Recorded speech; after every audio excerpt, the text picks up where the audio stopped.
I saw Twilight Breaking Dawn Part 2, and wow, this movie is bananas.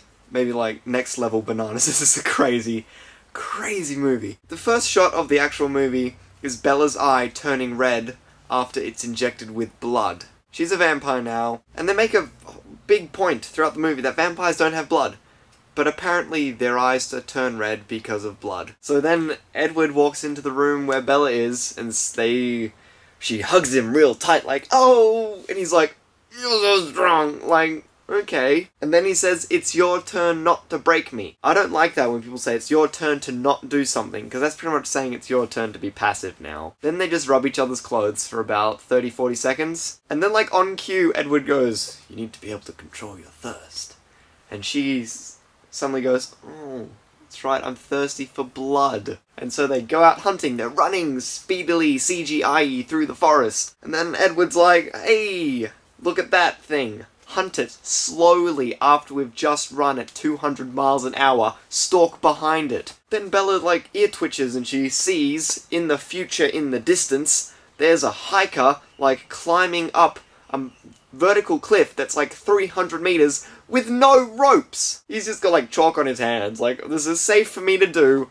And then Bella runs over and Edward's like, no, Bella, don't eat that man who's going to die. This man might be probably the worst character in the movie. And that's saying something. And so she runs over and Edward stops Bella, don't eat that man, he's a good guy. Oh, apparently, okay. So then she just tackles a cougar. We're introduced to Jacob again. He walks out from the Cullens house all stridily and muscly. You can see his nipples through his shirt. Bella has a baby, duh. Baby touches Bella's face, and now Bella can see the baby's memories. This baby has memories. This baby has a memory of being born. That's not how babies work! So then Jacob says some offhanded thing like, I guess the baby's mine now, or something, and Bella gets mad and she beats the crap out of him. And then he says, whoa, why don't we let Nessie decide? And she goes, you named my daughter after the Loch Ness Monster?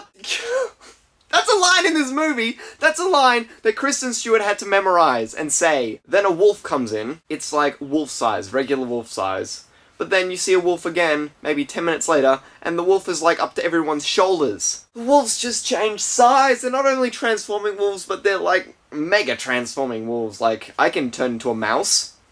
Or I can turn into a mouse the size of a deer. At this point, I just wrote down nothing makes sense. The baby is CGI. They're holding a CGI baby with like a CGI face. So then, Bella gets a house for her birthday. Because that's what your birthday presents are when you turn 19. So, her and her husband, apparently, she's his child bride. They go to the house, and he gives her a tour of the house. Look at this room. This is where the baby sleeps. This is our room. And she goes, I didn't think vampires need to sleep. He says, it's not for sleeping. Yeah. And then they have the most weird sex scene where Edward rips the back of Bella's shirt to get to that sweet back that all the guys want. And then they just, every third shot in the scene is their hands intertwined with their wedding rings. And they're just rubbing, like, each other's backs. That's pretty much all it is. Guess what? They don't use the bed. The bed just sits by the wayside, lying on a bunch of pillows they set up for just such an occasion. Okay, so, it turns out that Bella, being the terrible person she is, hasn't told her dad, named Charlie, where she has been for the past couple of weeks. She might have had a baby. He doesn't know this exactly, so Jacob takes it upon himself to go, okay, one more thing. Charlie is the chief of police, right? He doesn't know where his daughter is. She is a missing person at this point. No one has told her anything. He has not heard. It's been a couple of weeks. The most he does is call twice a day. Go looking for her. Make some detective. Go to her friggin' parents-in-law's house. Go, where's my daughter? I haven't seen her. Maybe you could explain. Instead of calling her, oh, I guess she's not here. Okay, hang up. Oh, bad, bad, bad. So Jacob goes to tell him pretty much what happened to Bella, almost. And so what he does is says, you don't live in the world you think you do. And he starts getting undressed. And he's like, whoa, Jacob, don't do that. Come on, man. And then after a while he just goes, oh, alright, let's see what you're gonna do. Then he turns into a wolf and he goes, whoa! And falls over. But then, other times in the movie, Jacob just turns into a wolf. His shirts rip off or their shirts transform into fur. But this time he has to get naked for him. Then, the Cullens try to teach Bella how to act like a human when her dad comes to visit. She knows how to be human! She's been human for 18 years, and now suddenly they're like, remember to breathe. Remember to look like you're breathing. Move slowly. don't act like a vampire, pretty much. She knows how to do this. The family relationships seem to work on like a need-to-know basis. Charlie's like, where have you been, Bella? And she's like, you don't need to know. And he's like, but are you okay? I guess there's a baby you need to pretend we adopted. Oh man, it's like the CIA in this family. And, okay, this man is a grandfather. He looks maybe 42, 43 at the most. It's like Tom Selleck looking guy's like, I'm a grandfather, I guess. I'm 42! So, Bella decides to arm wrestle the really buff guy on a stone because, I don't know, you didn't want to... Oh, I guess it's the hardest thing around for them, but they break it like it's cotton candy. But the buff guy is arm wrestling, he has veins in his neck and in his arms. Vampires don't need veins, they don't have any blood!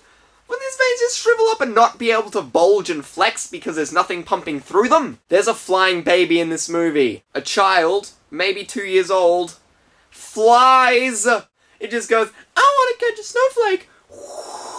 Superman style, like, I caught a snowflake, mommy. Every time there's this character, okay, the character of Alice, she's the psychic one.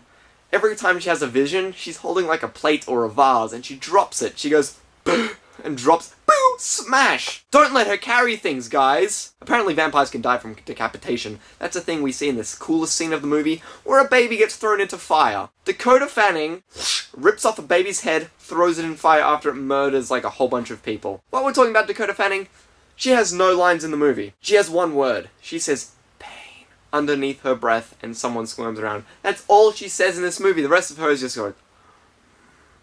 That's the rest of her in the movie. Why? Why even have her in the movie? There are vampires that show up that can control water elements. There are vampires that can shoot electricity out of their hands.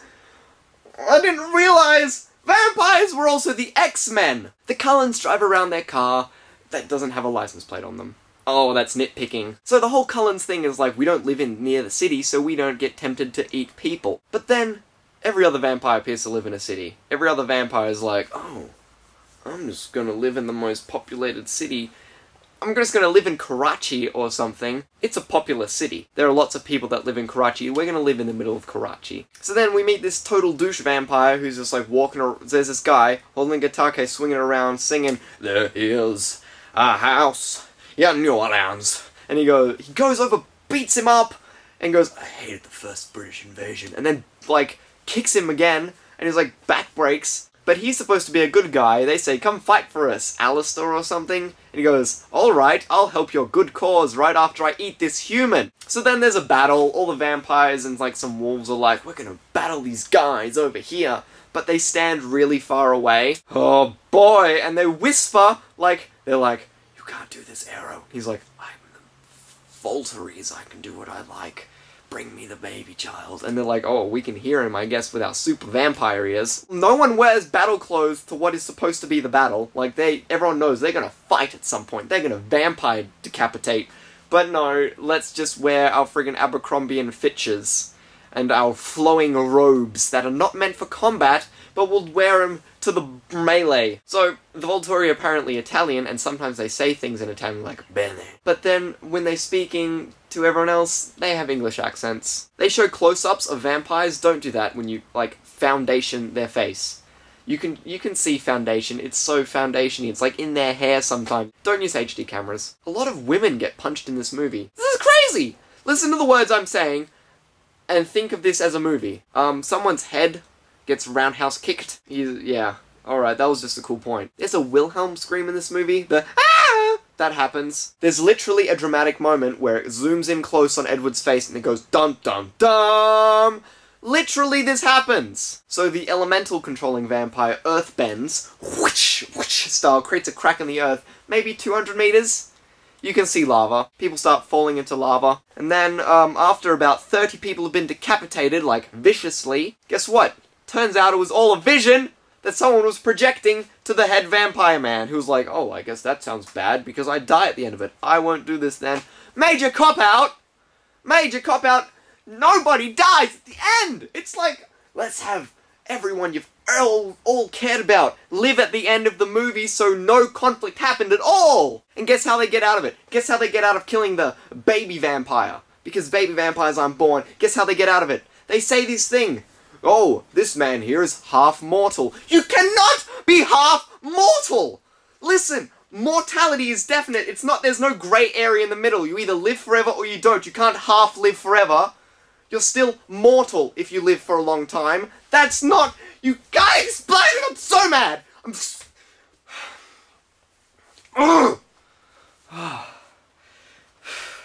And then, guess what? At the end of the movie, they show every character that's ever been in the movie. Turns out, 90% of the vampires that show up had names, even though they never spoke. Never spoke, they never had lines, they just stand in the corner, they don't even fight for most of it. Turns out, one of them is named Stanley! Way to help us along the journey, it's over, that's it. What a bad movie! Also, I kind of liked it, I had so much fun watching it. You're allowed to like bad movies. This is what I want. I want everyone who has seen Twilight to admit it's a bad movie. You're allowed to like it. Just say it's a bad movie. That's all I want. Alright, have a good one. Oh, this is freaking long.